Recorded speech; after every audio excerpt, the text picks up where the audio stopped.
মই চাকৰি পোৱাটো এওঁলোকৰ হিংসা গজিছে কৰি দিয়ক মোৰতো কোনো আপত্তি নাই কিন্তু একদম ধুনীয়া লিখা পঢ়া লিখি দিয়ক কেবিনেটआव आसामनि chief minister doctor Himanta Biswa शर्मानि सायावहाय माने दाखालि एदारिजों खुंजानाय जे गासै गोबां 63,000 सुबुंफोरनि पस्ट मोनदोंमोन बेखौ बिरोधी एमएलएफ्रा माने बुंदोंमोन सिबिआइ इनकुवारि खालामनांगौ होननानै ओमफ्राय माने थाखा फैसा लानानै सोदों मादों बेफोरबायदि माखासे माबा लादों आरोना स' बेनिखायनो डक्टर हिमन्त बिश्व शर्माया बुंदों आरोना मा बुङा बेखौबो आं दायो खिथागोन ओमफ्राय लोगोसेनो दिनै इउपिपिएलआव गोबां गुबुन गुबुन दलनिफ्राय जयनिं जादों बेखौबो आं खिथागोन दा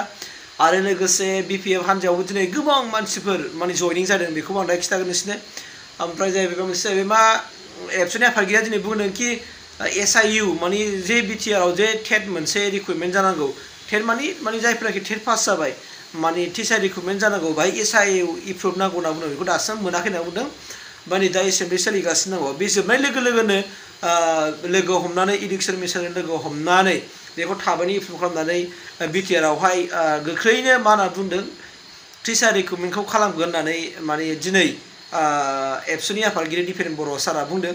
ओमफ्राय बेजों लोगोसेनो लोगोफोर दिनै जायफोरनाखि टेट पास जादों बिथांमोना दिनै टेट सार्टिफिकेट मोननो थाखाय आरो बिटिआरआवहाय टिचार रिक्रुटमेन्ट खालामनांगौनि खाथिराव दिनै मिडिया माने प्रेस मिट होदों बेखौ नोंथांमोना नुदों बेनिखायनो दिनै जोंनि बिटिआरआवहाय नोंथांमोननि गेजेराव मा जादों आं दा सफा खिथागोन नोंथांमोननि गेजेराव आं दिनै खिथाजोबसै फारि फारि नोंथांमोना भिडिअखौ माने जोबजासे नायबानो माने भिडिअफोरनि सोमोन्दै मिथिनो मोनगोन आरोना आं मानोना भिडिअफोरखौ आङो सफा आं होनो नाजागोन आरोना बिथांमोना मा बुंदों मा बुङाखै बेखौ अब्ला फैदो आं नोंसोरनो बैफोर भिडिअखौ आङो सफा खिथालांनोसै ইয়াত তদন্ত বিচাৰিব লাগে নেকি 87,000 ল'ৰাক চিবিআই মাতিব লাগে আপোনালোকে কয় যদি কয় মই মতাই দিওঁ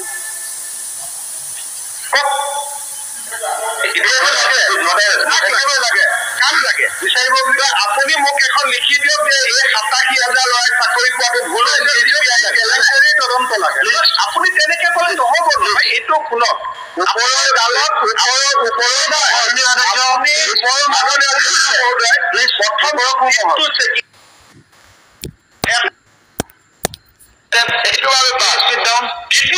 মুখ্যমন্ত্ৰী ডাঙৰীয়া উত্তৰ দ্বিতীয়তে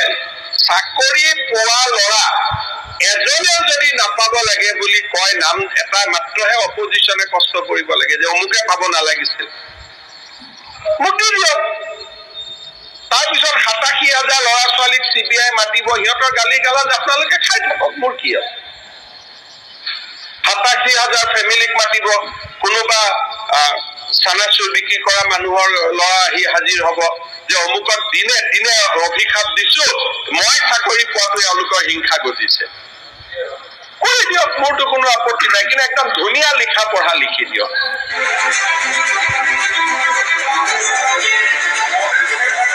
गुबुन गुबुन दोलोनिफ्राय फैनानै जयनिं जानायखौ हाग्रामा महिलारिया गावनि आखाइजों বিপিএফৰ তেনেকুৱা বিভিন্ন ৰাজনৈতিক দলৰ পৰা আমাৰ ইউপিপিএল দলৰ নীতি আদৰ্শ ভাল পায় আজি আমাৰ ইউপিপিএল দলত যোগদান কৰিছে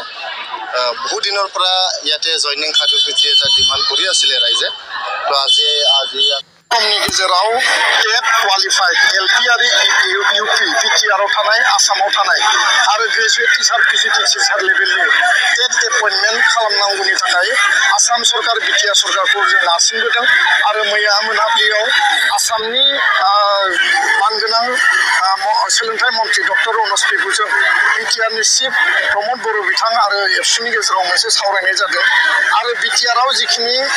पस्ट भेकेन्सि ओंखारनांगौ दङ जिखिनि एसआइइउ एप्रुभेलनि थाखाय बेखौ हरनाय दंखायो आरो बेखौ इमिडियेट एप्रुभेल होबानो बिटिआरआव टेट भेकेन्सिनि थाखाय एपइन्टमेन्ट होनो गोनां भेकेन्सिया